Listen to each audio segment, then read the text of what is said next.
Al comenzar la década de los 30, la monarquía había agotado sus recursos políticos para enfrentar los crecientes y profundos problemas que aquejaban a España.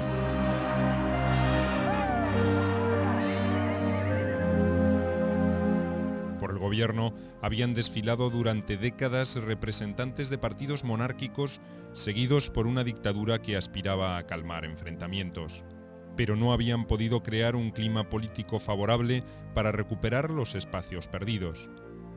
El rey apostó por las urnas creyendo que una simple restauración de los modos democráticos municipales alcanzaría para neutralizar la protesta política y social.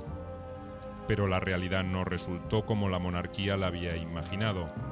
El pueblo español no renovaría su voto de confianza y pasaría a ser el protagonista de un hecho revolucionario.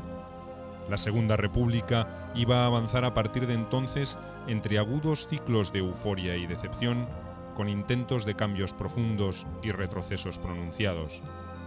Abriría las puertas a violentos antagonismos y a la peor de las catástrofes de la España contemporánea.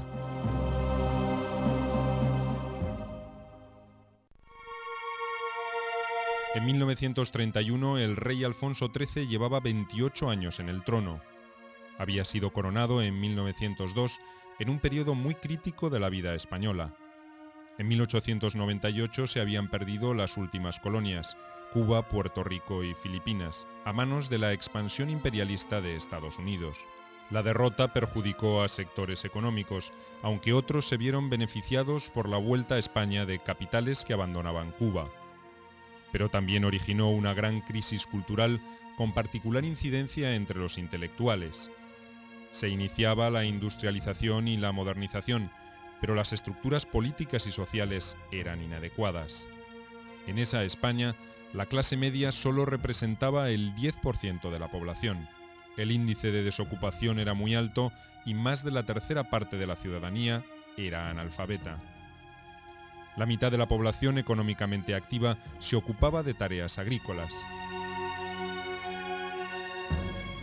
El poder político y el económico estaban en manos de una cerrada oligarquía propietaria de los latifundios agrarios, de los bancos y de las pocas grandes industrias.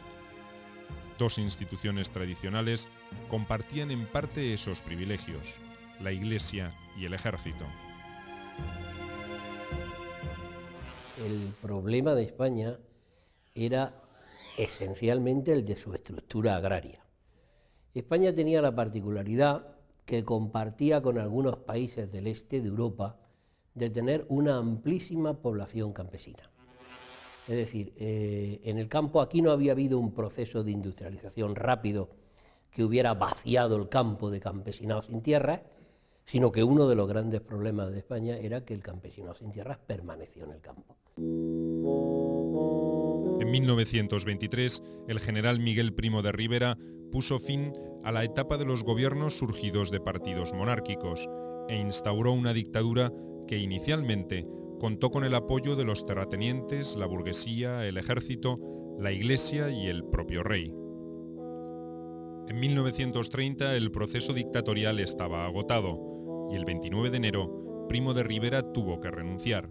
El general Dámaso Berenguer, su sucesor, creyó posible retrotraer la situación a los momentos previos al régimen que se derrumbaba, pero ya no era factible.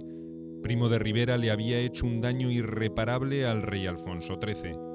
Los sectores más activos de la política española consideraban a la monarquía como un sinónimo de intolerancia y opresión. Para descomprimir el clima político y recuperar la iniciativa, el gobierno convocó elecciones municipales que la oposición antimonárquica planteó como un plebiscito entre república y monarquía. El 12 de abril de 1931, los partidos republicanos y socialistas se llevaron el triunfo en 41 de las 50 capitales de provincia.